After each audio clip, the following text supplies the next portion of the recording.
Jadi kenapa saya peliharakan cabang ini atau cabang produksi jauh dari batang, kan gitu ya. Lebih daripada 1, 2,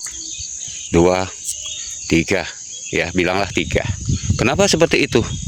Bukankah selama ini Pak, Bapak mengajarkan 2 jengkal jaraknya?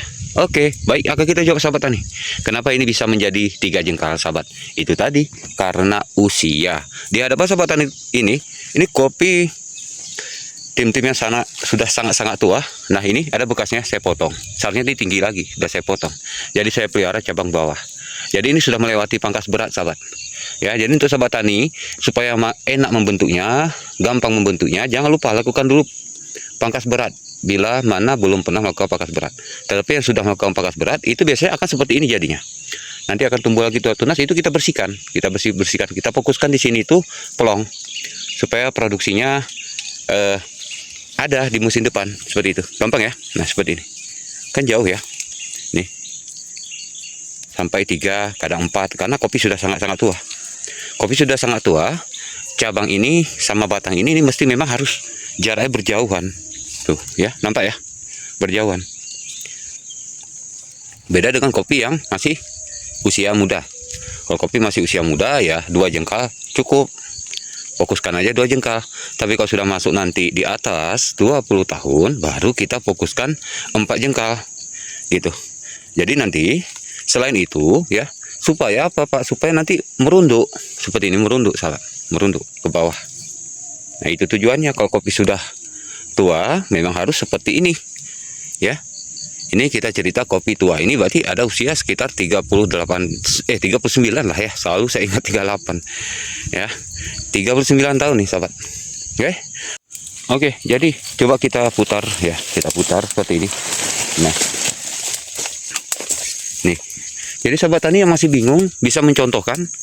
Terlebih kalau untuk sahabat tani kebetulan di tanaman kopinya itu ada usia 39 tahun, atau kita ambil contoh aja dari 20 tahun ke atas, itu bisa meniru cara ini sahabat, seperti ini. Meniru cara ini. Nah, ya. Ini baru siap melewati panen raya sahabat. Jadi sepertinya agak drop ya, agak depresi. Tetapi untung saya sudah berikan MKP KNU 3 putih, tidak sempat track, tidak sempat terjadi kematian pada tanaman kopi. Ya. Saya masih gunakan MKP KNU 3 putih sahabat. Produk lain belum saya gunakan tapi masih dalam eksperimen. Suatu saat akan saya bagikan juga kepada sahabat tani bahwa produk pertanian ini banyak yang bagus kok dan banyak merek. Itu mesti kita coba, mesti kita tes gitu sahabat ya. Walaupun produknya itu banyak tersebar di Indonesia, tapi wajib kita tes karena ada produk juga yang kadang-kadang KW ya. Kadang-kadang bagus nama mereknya, tapi belum tentu begitu kita pakai hasilnya bagus, belum tentu. Nah, seperti ini calon-calon sudah mulai nampak. Nah, kalau udah seperti ini, nah, cukup stop. Ingat ya, jangan terlalu tipis kalau sahabat tani mau fokus supaya produksi ke depan muncul. Kalau nanti terlalu tipis, lebih-lebih kerangka, sahabat tani lakukan asik pangkas kerangka atau pangkas berat aja, itu sampai kapanpun nanti nggak akan muncul bunga sahabat, nggak akan. Paham ya? Nggak akan. Makanya perlu dipahami bahwa pruning atau pemangkasan kopi ini punya 3 tahap. Mulai dari pangkas berat atau pangkas kerangka, yang kedua pangkas standar, biasanya itu digunakan untuk fokus produksi, dan pangkas ringan. Pangkas ringan biasanya digunakan, difokuskan untuk mempercepat pemerahan buah dan untuk produksi untuk musim produksi yang akan datang seperti itu. Nah, oke. Akan kita ambil contoh lain sahabat. Ini sudah juga melewati pangkas berat ya, pangkas kerangka. Nah, lihat ya, tuh nampak ya bekas pangkas kerangka. Jadi kalau sahabat tani belum pernah melakukan pangkas kerangka, itu nggak akan seperti ini bentuknya sahabat, ingat ya. Nah, kenapa bentuk bisa seperti ini? Karena akibat dari pangkas kerangka. Makanya pangkas kerangka itu diperlukan sahabat ya. Kapan itu Pak? Berapa tahun sekali itu Pak dilakukan? Itu tergantung tanaman kopi. Tapi kebanyakan dilakukan itu sekitar 5 tahun sekali sahabat. Ya, 5 tahun sekali. Wajib dilakukan pangkas kerangka. Nah, apa hikmah dari pangkas kerangka? Ya ini sahabat nih, udah mulai muncul kan. Calon-calonnya udah mulai muncul lagi tuh. Nah, nih. Ini juga sudah dilakukan pencucian, maka kelihatan seperti ini sahabat. Ya. Tunas air, tunas cacing, tunas balik sudah kita cabut. Jadi seperti ini dia jadinya. Oke, ini untuk kopi tim-tim yang usianya 20 tahunan ke atas ya. Jadi ingat, pruning, pencucian, pemangkasan itu tergantung dari permintaan tanaman kopinya, bukan melalui permintaan kita, tapi bagaimana permintaan tanaman kopinya. Makanya bisa berbeda-beda. Nah, kalau seperti ini bukan karena kita bodoh atau tidak pandai pruning, bukan, tetapi karena kita mengikuti tanaman kopinya. Nah, makanya bisa seperti ini, sahabat. Oke?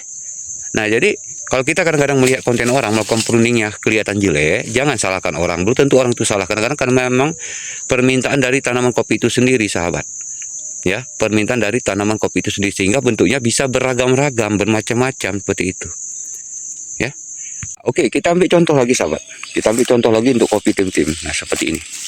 Ya, ini yang belum dilakukan apapun, belum dilakukan pencedingan, belum dilakukan pencucian atau pangkas ringan, belum. Nah, ini terlihat. Ya, masih ada nih, tuh. Nah, kenapa bisa bentuknya seperti ini? Ya itu tergantung dari permintaan tanaman kopi itu sendiri. Oke, jadi gini, sahabat. Ini nanti akan saya sisakan, nantikan di konten berikutnya ya. Ini akan saya sisakan nanti satu tunas untuk pengganti yang ini, sahabat. Ini nanti akan kita potong, dan ini nanti akan kita pilih mana yang cabang atau tunas produksi yang berkualitas, yang bagus. Nah, itu nanti akan kita buatkan kontennya, sahabat ya. Karena sekarang kita bahas sesuai niche atau sesuai judul ya, seperti itu. Nah, ini sudah muncul pembuahan. Nah, kayak gini. Ya, sudah muncul. Nah, ini juga sudah pernah dilakukan pangkas kerangka. Nah, makanya itu, sahabat tani, kalau tempat sahabat tani belum pernah melakukan pangkas kerangka, lakukan pangkas kerangka supaya apa? Supaya seperti ini. Gampang ngurusnya. Ini kita ambil contoh, kita tinggal narik. Tuh. Gak susah. Nah, kita tinggal pilih, ini kan cabang balik ini tuh ke dalam ya, ke arah batang. Tinggal gini. Nah, tinggal cabut. Enak ngurusnya. Tapi kalau sahabat tani belum pernah lakukan pangkas kerangka, itu nanti sama aja capek sendiri, kebanyakan nanti kerjaan kita. Nah, seperti ini kan nggak kebanyakan lagi kerjaan kita, sahabat tuh. Ya. Nih. Nah. Cukup seperti ini dulu, dia tipis-tipis aja, tidak perlu itu ekstrim itu, nggak perlu. Nah, seperti ini dicabut aja, ini kan menjulur ke atas, cabut tuh. Pada calon bunga udah ada. Nah ya, calon bunga udah ada. Jadi persoalannya bukan kita nggak sayang, bukan kita mengambil sengaja membuang buahnya, bukan, tetapi karena jigrak dia ke atas seperti ini, jigrak ke atas. Jadi nanti ke depan ini kan makin tinggi, susah kita waktu panen. Baiknya bagaimana, cabut seperti ini. Nah, paham ya, cabut aja tuh.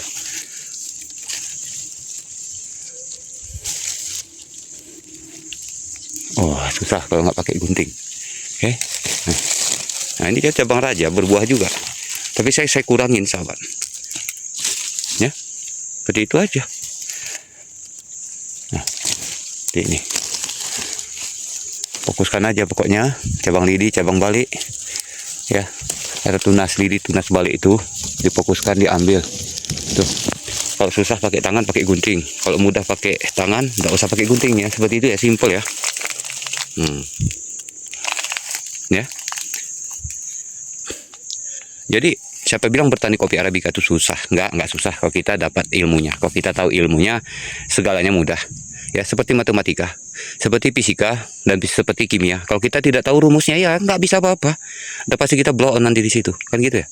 Udah pasti kita tuh memang udah dipastikan nggak pintar-pintar. Jadi ada rumusnya. Begitu juga di tanaman kopi ini. Nah, dengan cara bagaimana? Apakah dengan sekali belajar bisa? Nggak bakal bisa, sahabat. Nggak bakal bisa. Saya pribadi aja ikut kelompok tani BPP. Kalau saya pelajari kopi ini mudah-mudah saja, ngapain saya ikut BPP, Badan Penyuluh Pertanian khusus kopi Arabica? Ngapain saya ikut? Cukup saya otodidak aja udah bisa. Kan gitu ya, sahabat. Karena ada rumusnya, karena ada triknya, karena ada caranya, makanya kita harus belajar sama orang yang sudah bisa. Nah, jadi di sini tidak ada guru, tidak ada murid, sama-sama kita bagi. Buat apa kita ilmu kalau kita pelit? Kita punya ilmu tapi kita pelit berbagi. Percuma, mati pun percuma. Ya, tidak ada hikmah, tidak ada amal jariah yang kita tinggalkan untuk sahabat-sahabat tani kita, terlebih sahabat tani kita yang baru-baru belajar bertani kopi Arabica. Seperti itu ya. Oke, baik sahabat tani. Nantikan terus, masih banyak ini konten-konten penting yang akan saya bagikan mengenai kopi Arabica. Untuk sahabat tani, ya jangan pernah jenuh-jenuh dan terus semangat ya. Dan saya juga suka ditanya, silakan ditanya, walaupun kadang-kadang saya membalasnya itu agak lambat. Bukan sebenarnya agak lambat, tetapi jaringan di tempat saya memang lambat, sahabat ya. Karena tinggal di pegunungan ini, jaringan tuh kadang bagus, kadang enggak. Lebih-lebih kalau musim angin, musim hujan, wah itu udah pasti tuh payah banget jaringan. Tapi bukan itu yang harus kita pikirkan. Kita pikirkan sekarang ada semangat. Oke, saya akan lanjutkan dulu pemangkasan, masih banyak tuh kerjaan ya.